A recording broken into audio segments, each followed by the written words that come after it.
First, you need to choose an audio, and to do that, you can simply drag your file, like an MP3 file, and you just drop into your project panel, and this should make a copy of it within AE.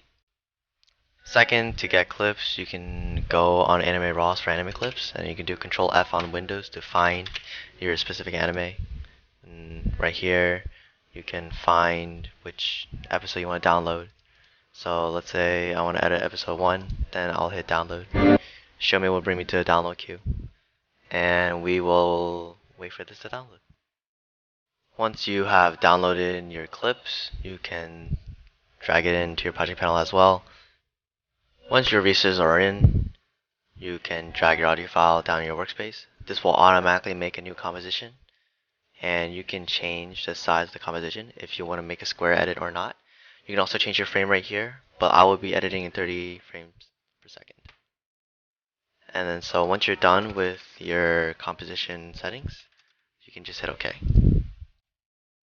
You're going to next want to mark your beats, and to do that you will highlight your layer by clicking on it, and then you can double tap L. This will bring up your waveform. And then right here, you can look at the waveform on where your beats are going to be. Now and here to mark your beat, you can press star on your number pad. But if you do not have a number pad, you can drag this marker and it'll bring you here. And wherever you are, wherever your needle is, I would just call this a needle, your playhead or playhead. You can press 1 on your keyboard and it'll automatically bring you to where your beat marker is. And just repeat this process for all the other beats in your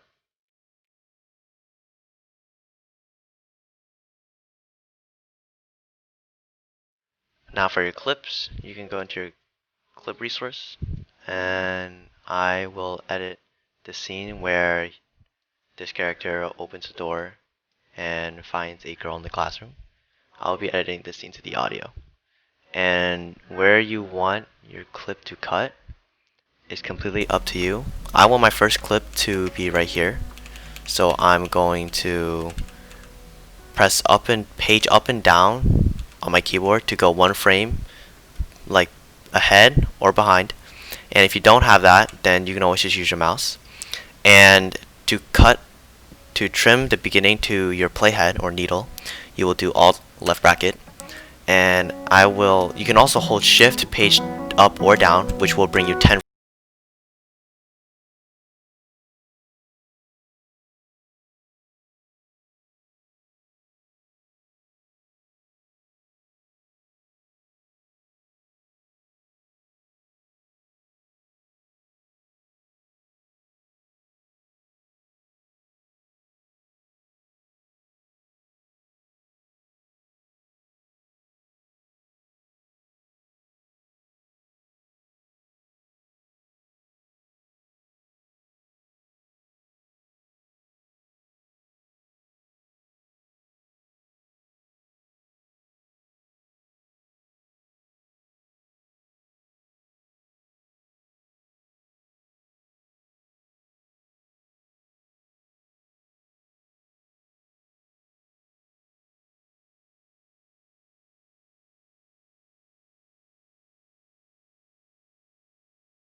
Give you a keyframe, and when you press F9 on your keyboard, this will make it an easy keyframe, which you will see why you will need.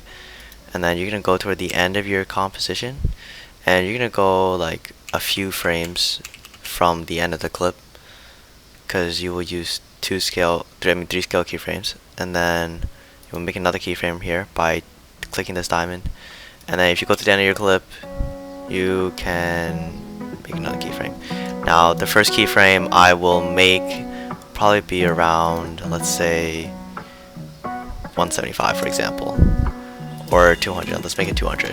And then once you've changed the value, you will go into your graph editor, which is right here, and you will make the graph so it is fast in the beginning and it slows down toward the middle. Now to move the whole graph, you can just put your cursor on the line, the graph line. But if you want to go straight, right, if you want to go straight backwards, you hold shift. Now you can also highlight these yellow lines and drag it wherever.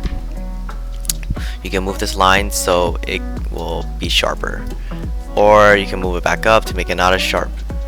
You can also move this bottom line to do the same, but in this case I'll just keep the graph simple and it might be easier for you to follow along. So now if I play it, it will start with the scale.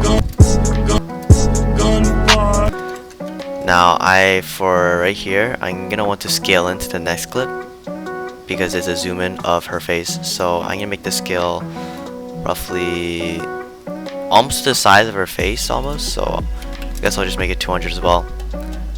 And then you want the opposite here, so you want to go faster toward the end because you want your transition to be fast, but having them start slow would also be nice. So I'm gonna graph this very similarly to how I graphed this graph. So now,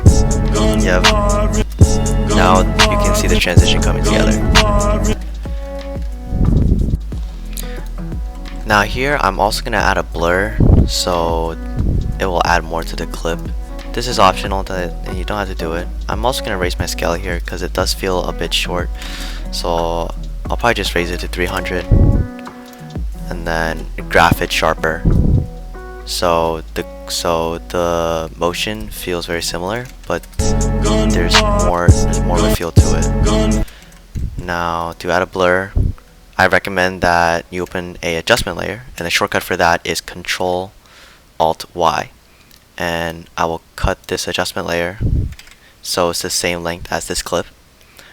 And on this clip, in your effects and presets panel here, you're gonna search up BCC Fast Lens Blur. This will be the blur I will be using.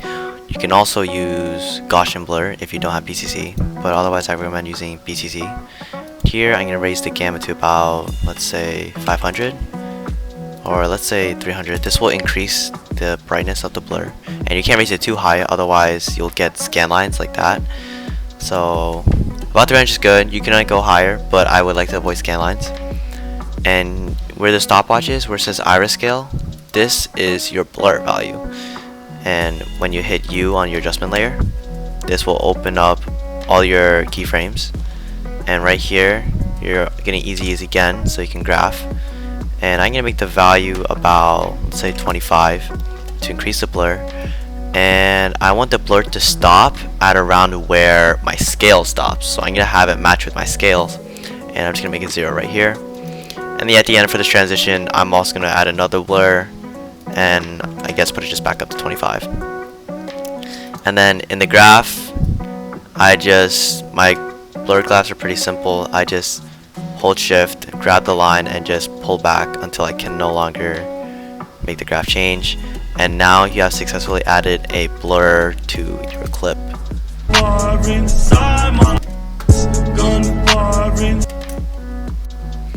Now here I don't think the blur, you cannot see it well enough, so I'm gonna raise the value here to, let's say 35, right?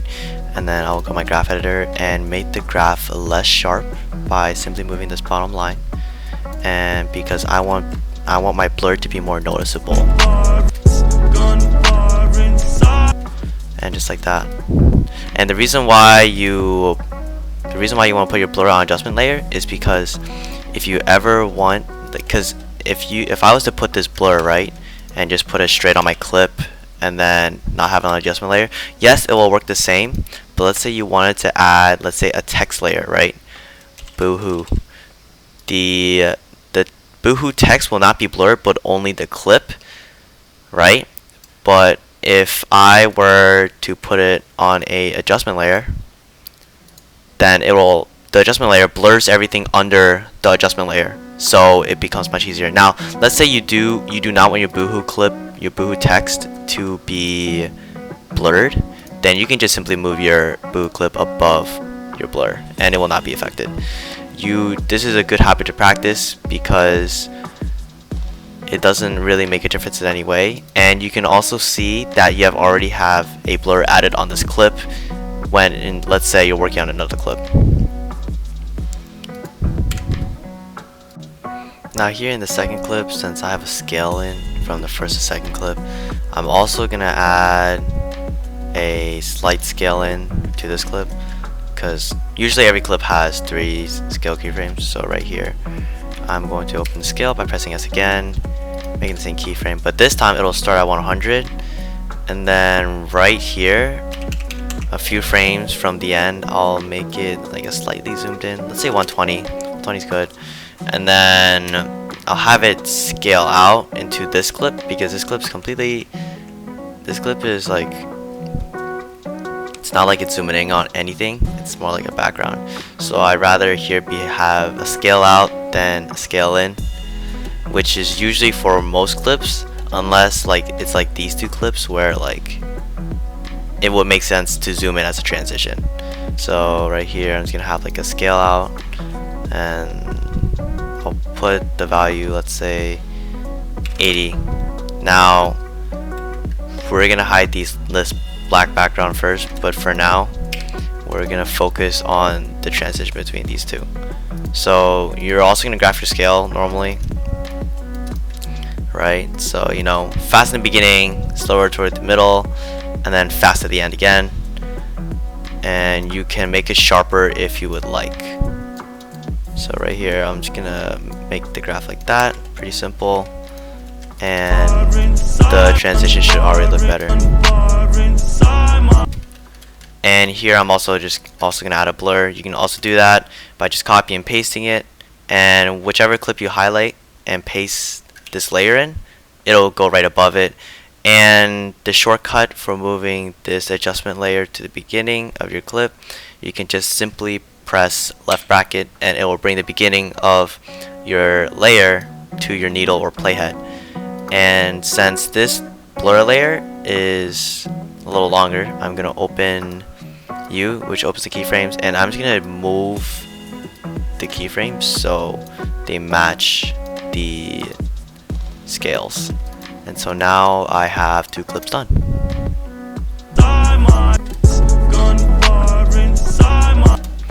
And to hide this black background, I'm going to search up my effects and presets motion tile, and I will drag it on. Motion tile, this will, if you increase the output width to, let's say 3 to like above like 200 per se, above 300, it will add, I will hide the blur so you can see better, it will add, as you can see, like back, like mirror, if that makes sense. Now if you press mirror edges, it will look like better, right? So having this is much better than a black background. And to hide this motion tile, right, because sometimes it'll also look ugly, this is one of the reasons why I use blur. I however want this motion, I want this part, the scale out, to be more noticeable. So I'm going to lower the value to, let's say, about until her face almost shows the motion tile. So a little lower. So let's say like, I don't know, let's say 70 rather than 80. And I will also add a fisheye warp. So if I search up warp, put it on, I'm going to put it above the blur, simply by moving it. And then where the scale and blur, where these keyframes, you're gonna match them again. So I'm gonna make the bend 0. I'm also gonna switch the warp style to fisheye, so it goes with the scale out faster. You can press U again to open up the keyframe for the warp, Press F9 to make it easy ease, and then go to the end right here and make the bend max, -100. And then this will make your scale out more noticeable. And you want to graph it the same way as your blur and scale. So start slow for the transition, right? And then make it fast where the transition is happening. And so now the scale out should also look better. And here you can tell it with the warp it's more noticeable. And if I were to turn off the warp, it would look not as strong. But with the warp, it looks more noticeable without making the scale value lower. Right here for the start clip, I'm going to open scale and just make the scale very similar to how I did in the first clip.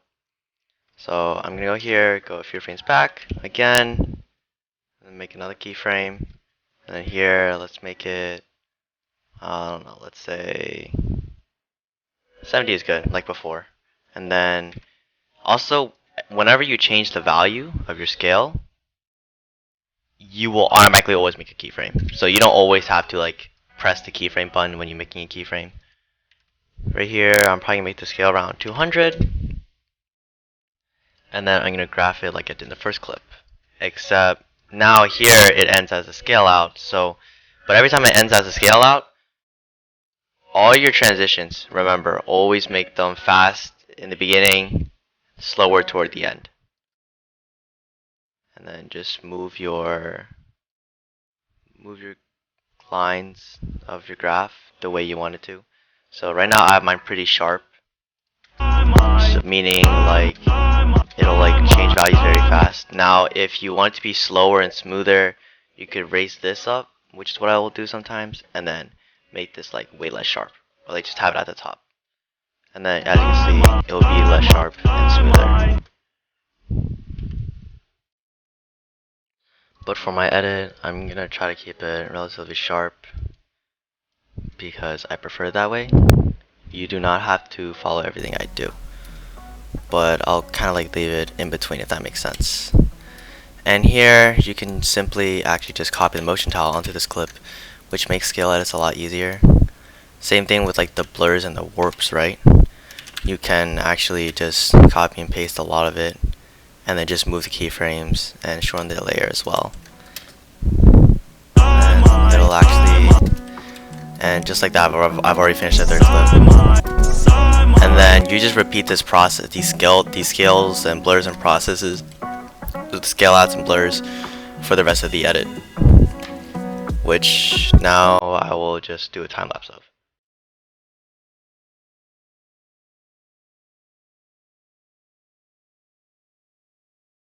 Right here in this clip, I want to do something different with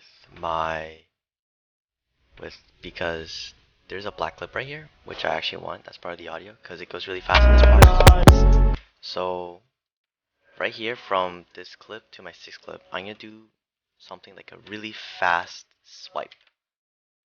So for this, I'm just gonna make 2 scale keyframes, make like the scale around 175.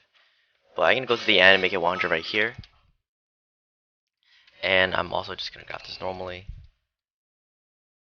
just a little sharp but not too sharp. And then I'm also just gonna add my blur, right? And just, but this time since there's no like second part, right? I don't want this warp, so I'm just gonna delete it by hitting the delete key on my keyboard. And then my blur right here, I'll have it at 0, and I don't want it raised up, so I'll leave it at that. And then right here I will make another adjustment layer by pressing Ctrl Alt Y, and then I will make this 1 frame long by pressing Alt left and right bracket, which will cut both ends to my needle or playhead. And then right here on this adjustment layer, I'm gonna put on the effect offset as well as BCC directional blur. And then I want it to swipe, let's say 90 degrees at this angle, right? So I'm gonna have it, I'll say the blur around 80 is good. And then I'll have this shift center to where this offset is. I can change the x-axis, and I'm gonna have it around the middle. An easy way to do it is to press 0 if you want it exactly in the middle, so that's what I'm gonna do. You can always make the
high blur settings, so it should look smoother in some parts. It's not too noticeable, but it will definitely help in your edits. And yeah, that's about it. Now to render your edit out now, make sure you're on this composition, and make sure you press full here. This will make it so when you render, your edit is in full quality. And to render it, you will press Control M. This will bring up your render queue. You're gonna make your output module. You're gonna go to Format, and you're gonna press QuickTime. This will render it as a MOV file. And then if you click on this, this will allow you to rename it. I'm just gonna rename it AE Tutorial Edit. And now you just press render. Now, while I'm here, another way to render is to queue in AME, but this will only work if you also have the app in AME.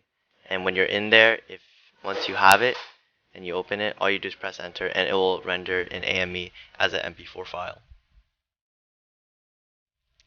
But that's about it. Thank you so much for watching. And when this finishes rendering, I will show you the result. Thank you so much for watching, and please let me down below in the comments what other tutorials I should make.